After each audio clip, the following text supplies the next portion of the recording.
Doctor Raheja हम आपसे ये समझना चाहेंगे वो ये कि आपने कहा कि गर्मियों में टेम्परेचर रेगुलेशन का जो सिस्टम है बॉडी का, शरीर का, वो खराब हो जाता है। कैसे खराब हो जाता है और किस अवस्था में खराब होता है, और क्या सभी का एक ही अवस्था में एक ही टेम्परेचर पे खराब होगा या पहले या बाद में भी हो सकता है? देखिए, इसमें एक तो हाई रिस्क ग्रुप है, जैसे डॉक्टर शैली ने बोला, छोटे बच्चे, इन्फेंट्स 4 साल तक, बूढ़े व्यक्ति जिनको हाई ब्लड प्रेशर है, कार्डियक प्रॉब्लम्स हैं, डायबिटिक्स हैं, अच्छा, मोटे हैं, प्रेग्नेंट वुमेन्स हैं, और जिनका कि लो इम्यूनिटी स्टेटस है।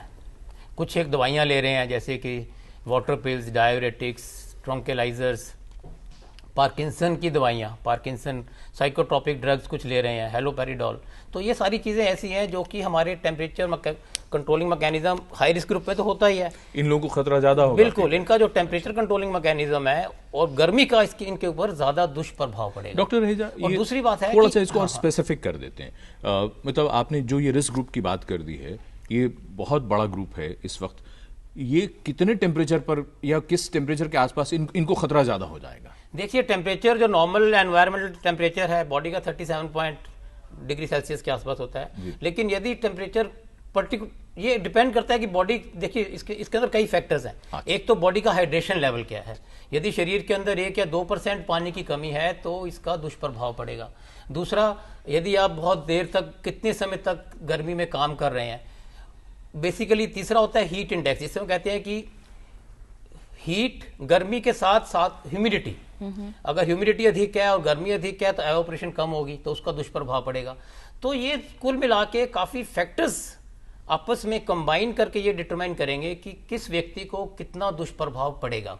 यदि आप इवन एक यंग, मैं कहता हूँ आर्मी में या कोई एथलीट है, कोई यंग पर्सन दोपहर के समय 11 से 2 के बीच में धूप में काफ़ी हैवी एक्सरसाइज कर रहा है, जैसे कि हमारे कुछ लोग गांव में खेतों में काम करते हैं, कंस्ट्रक्शन साइट पे वर्कर काम करते हैं, पुलिस में, आर्मी में, छोटे बच्चे स्कूलों में बाहर खेलने जाते हैं या परेड के डाउन, उस समय यदि वो धूप में रहेंगे और पानी कम पी रहे हैं और लंबे समय तक एक्सपोजर हो रहा है तो उनको भी असर पड़ेगा। तो बेसिकली कुल मिला के मैं ये कहना चाहूंगा कि काफी फैक्टर्स डिटरमाइन करते हैं कि किस व्यक्ति को कितनी अमाउंट तक, कहां तक ये गर्मी से प्रभावित होने वाली बीमारी हो सकती है। जी डॉक्टर सिंघल, यही प्रभाव जो जैसा डॉक्टर रहेजा बोल रहे हैं कि गर्मी जैसे जैसे बढ़ रही है, कुल मिलाकर सभी फैक्टर्स पर प्रभाव पड़ रहा है। पेट की बीमारियों की अगर बात करें, खाने और पीने यानी भोजन और पानी दोनों से ही संबंधित कौन सी बीमारियां होंगी जो इस मौसम में बढ़ेंगी? देखिए, सबसे कॉमन बीमारी इस मौसम में होती है फूड पॉइजनिंग। फूड पॉइजनिंग जो कि गैस्ट्रोएंटाइटिस या वॉमिटिंग्स या पेट में दर्द इस तरह से मैनिफेस्ट करता है। उसके अलावा हेपेटाइटिस के infection, hepatitis A, hepatitis E, ये खाने से और पानी से फैलते हैं। टाइफाइड का इन्फेक्शन जो कि बुखार करता है। तो ये 3-4 चीज़ें होती हैं, food poisoning, gastroenteritis, cholera, typhoid, hepatitis. ये इन्फेक्शन गर्मियों में ज़्यादा होते हैं खाने से और पानी से। जी, कई बार घर का, बाहर का या दावतों में स्वादिष्ट दिखने वाला खाना बीमार कर सकता है। इसको मापने का कोई मीटर, कुछ ऐसा यंत्र है नहीं हमारे पास, इसलिए बहुत ध्यान रखने की ज़रूरत है। लेकिन उससे पहले कि हम चर्चा को आगे बढ़ाएं, राजा हैं पंजाब से टेलीफोन लाइन पर। आपका बहुत स्वागत और पूछें सवाल। कॉमन बात है कि गर्मियों में पसीना आना और पसीना आने से कमजोरी आती है। अच्छा, जी जी। इसमें चक्कर आकर गिरने की कितनी संभावना रहती है, खास करके जैसे हमारे देश में खून की कमी ज्यादा है औरतों को। और इसी के साथ एक और बात मैं कहना चाहता हूँ कि गर्मियों में रेलवे विभाग को हमारे यहाँ बहुत प्रॉब्लम आती है, क्योंकि संगरूर कॉन्स्टिट्यूएंसी का एक छोटा शहर है बरनाला। यहाँ पे लोग ना सुबह शाम सैर करने के लिए रेलवे प्लेटफॉर्म का इस्तेमाल करते हैं जी। वालों को और यात्रियों को और रेलवे विभाग को बहुत दिक्कत आती है। Railway department should take a right decision for that. Thank you very much जी। ठीक है, डॉक्टर रहेजा क्या कहना चाहेंगे? इन्होंने कहा कि पसीना आने से कमजोरी आ जाती है, चक्कर आने की समस्या होती है गर्मियों में, जरा इसको थोड़ा सा। हाँ, देखिए, जब पसीना आता है तो पसीने के साथ शरीर में पानी की कमी होती है और नमक की कमी होती है, इलेक्ट्रोलाइट्स की, सोडियम की, जिसकी वजह से शरीर के अंदर, जैसे मैंने शुरू में बताया कि 1 से 2% पानी की कमी से भी जो ही गर्मी का दुष्प्रभाव है वो बढ़ जाता है शरीर के ऊपर। तो जब ये दोनों चीज़ें हो जाती हैं, नमक की कमी होगी, पानी की कमी होगी, तो उसकी वजह से मसल्स में क्रैम्प्स हो सकता है, मांसपेशियों में खिंचाव होना, दर्द होना, पैरों की, पेट की, हाथ की। और इसके अलावा जो ब्लड प्रेशर कम होना, धड़कन बढ़ना, पसीने की वजह से फेंटिंग होना, सिर में दर्द, नोजिया, वॉमिटिंग।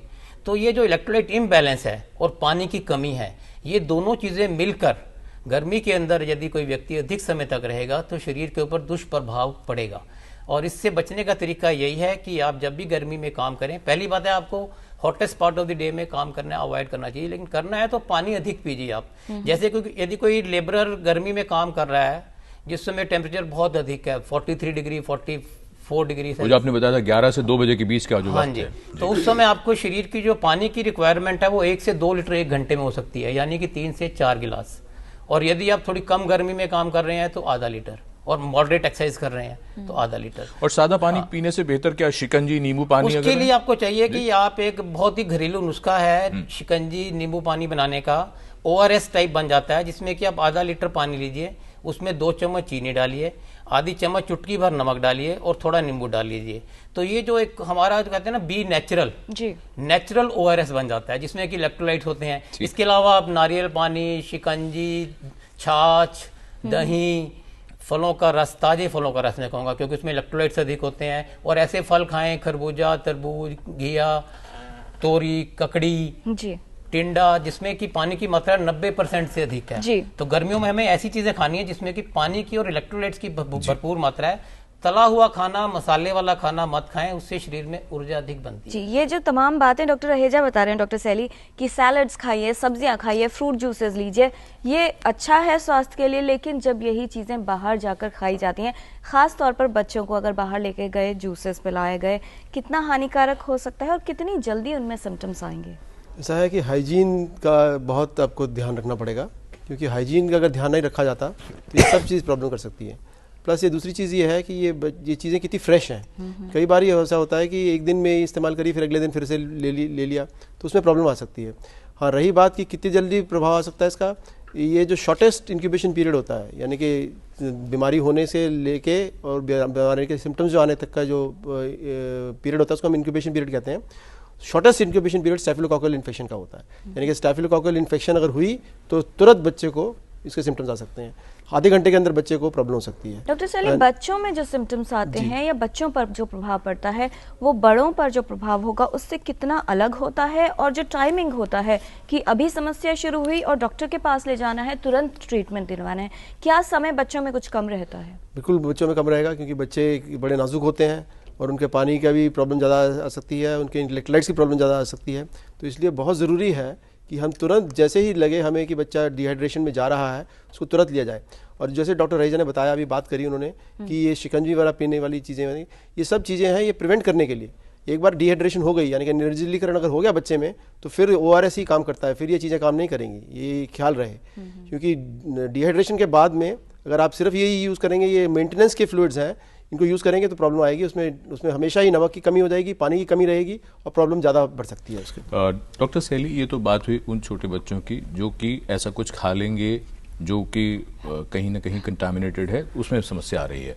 जो छोटे बच्चे, नवजात की अगर बात करें, 6 महीने तक के बच्चों की बात करें, अक्सर परिवारों में ये देखा गया है, ये कहा जाता है कि माँ ने कुछ ऐसा खा लिया जिसकी वजह से बच्चे, तो क्या जो 6 महीने तक के जो बच्चे हैं, क्या इनको भी इस तरह की पेट की समस्याएं हो सकती हैं? और क्या माँ के इस तरह से कुछ खाने से अगर माँ को इन्फेक्शन, तो क्या बच्चे को समस्या होगी? मैं ये कहूँगा इन्फेक्शन तो नहीं होती, माँ के दूध में से बच्चे को इन्फेक्शन नहीं जाती, दैट इज़ नॉट ट्रू। पर हाँ, अगर ऐसा लगता है कि माँ ने कोई चीज़ खाई है उसकी वजह से बच्चे को प्रॉब्लम आ रही है, तो वो चीज़ बंद कर दीजिए। हमारा तो हमेशा ही यही सजेशन रहती है कि यदि कभी लगता है कि माँ के खाने से बच्चे को कुछ फ़र्क पड़ रहा है तो उसको बंद कर दीजिए। मगर अदरवाइज़ देखा जाए तो रिसर्च ने दिखाया है कि कोई फ़र्क नहीं पड़ता, माँ के खाने पे और बच्चे के स्वास्थ्य पे ऐसे फ़र्क नहीं पड़ेगा। पर्टिकुलरली जहाँ तक रही बात इसकी, क्या कहते हैं, इन्फेक्शन की बात रहती है, तो इन्फेक्शन ब्रेस्ट मिल्क में से नहीं जाएगी। जी।